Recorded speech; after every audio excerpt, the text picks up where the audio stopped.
Hello mga kalabs! Kumusta po kayo?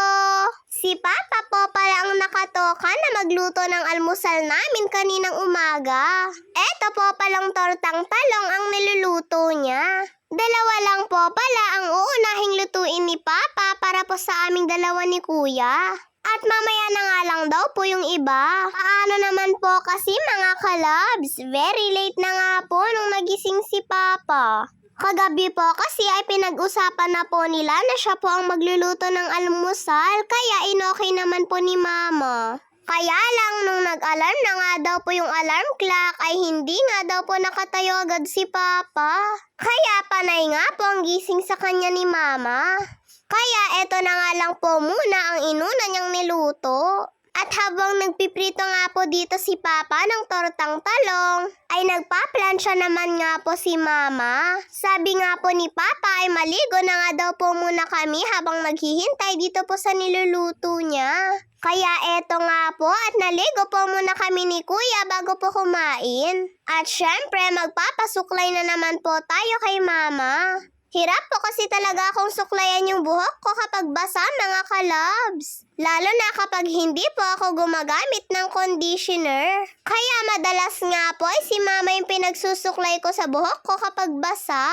Eto nga at medyo nahihirapan pa nga po si Mama dahil magaspang daw po talaga. Pero kapag tuyo nga po itong buhok ko ay mabilis nga lang po siyang suklayan mga kalabs. Ipapakita ko lang po pala sa inyo itong herbal na binili nila Mama. First time ko nga lang pong makagamit ng ganitong herbal at nagustuhan ko nga po. Kaya sabi ko kay Mama ay sa akin na lang po ito.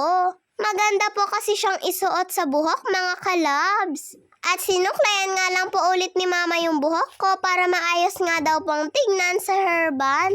Dapat nga po kay Mama po itong herbal pero dahil nagustuhan ko ay hiningi ko na lang po ito sa kanya. At nung nakaluto na nga po si Papa ay naghanda na nga din po si Mama ng pagkain namin.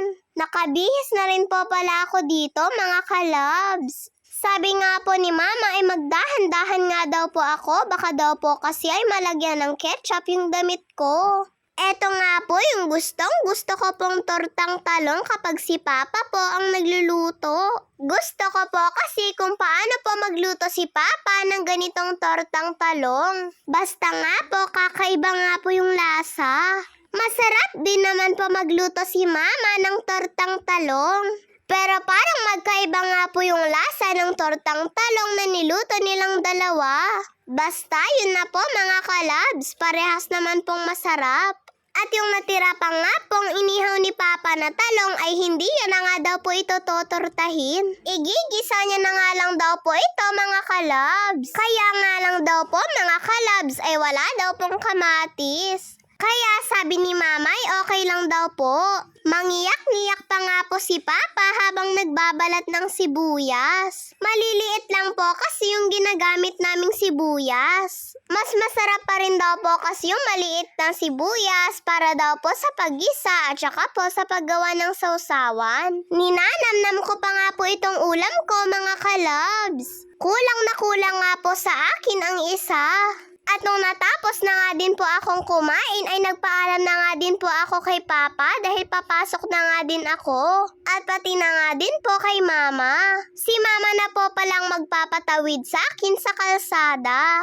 Nagluluto pa lang po kasi si Papa mga kalabs at hindi pa nga po siya tapos. Kaya si Mama na nga lang po ang magpapatawid sa akin. At nung nasa kalsada na nga po ako mga kalabs ay saktong palabas na nga din po si Ma'am Glenda sa daanan nila. Kaya eto nga po at hinintay niya po ako.